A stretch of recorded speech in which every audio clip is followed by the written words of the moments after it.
Corn School is brought to you by BASF and Pride Seeds.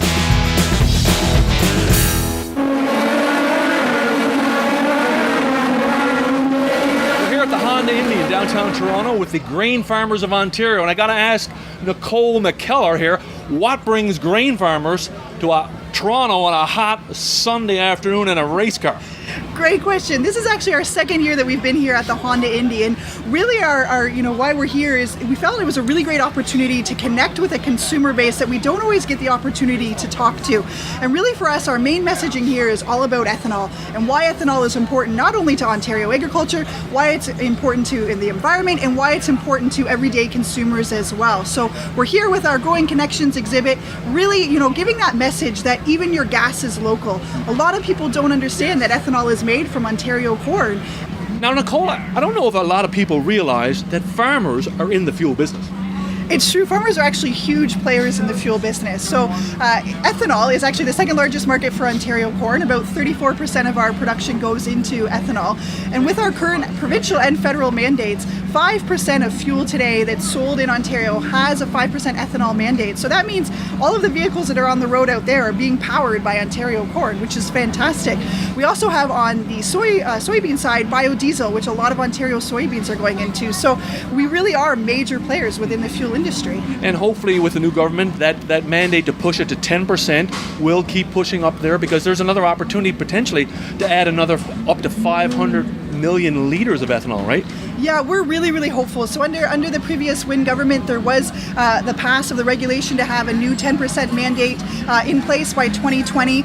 We're very hopeful that the new Ford government will keep that in place, because it just continues to open up opportunities for Ontario farmers and allows for more Ontario corn to go into everyday vehicles. Let's talk about the type of questions you get from consumers when you come to the Honda Indy and other places you go. What's the typical question? Do people realize the power of corn and where corn is in this world? Yeah, we get a lot of great questions, and that was one of the main reasons that we actually put together our Growing Connections exhibit. A lot of questions around biotechnology and GMOs, a lot of questions about what are GMOs, what does it actually mean, why do farmers use them, a lot of questions around gluten as well, and is gluten safe to eat, what does gluten really mean, and then here at the Indy, one of the major focuses is food versus fuel, and we get a lot of questions if so much corn is going into fuel production, does that leave enough corn available for food production? And so it's really a great opportunity for us to connect one-on-one with consumers and give them that first-hand knowledge that they really otherwise wouldn't be able to get. Now, Nicole, this is an awesome exhibit. You have it on the road all year round. A lot of work in the summer. Tell us about where you go and maybe how many people you've seen over the years. Yeah, we really take this trailer all across the province. So we actually just got back on July 1st. We were at the Canada Day celebrations at Major Hills Park in Ottawa, which was a fantastic event. We connected with thousands and thousands of Canadians who, came out and bared the heat. It was a pretty hot day. We also go to the International Plowing Match, the Royal Agricultural Winter Fair. We have previously in other years gone to the Gourmet Food and Wine Show. So in every given year, we're meeting with, tens of thousands of people, and it's really a great way for us to get that message out about Ontario grain farming.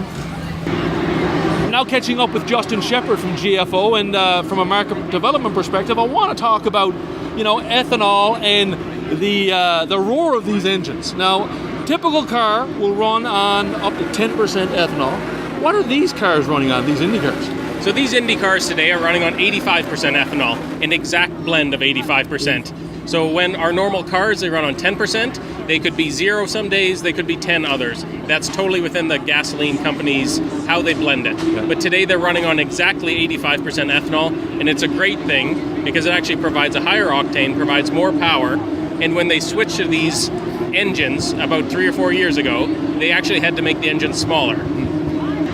So Justin, my car could have the capacity to run on 85% ethanol, but obviously, I'm between 5 and 10. How do we get higher percentages? How do we get to 15 and 20 in cars, in domestic cars? Yeah, you're completely right. Your car will definitely run that if it's a flex fuel car, but it's all government regulations at this point. The 10% mandate that we're just being increased to, that's a government-led initiative.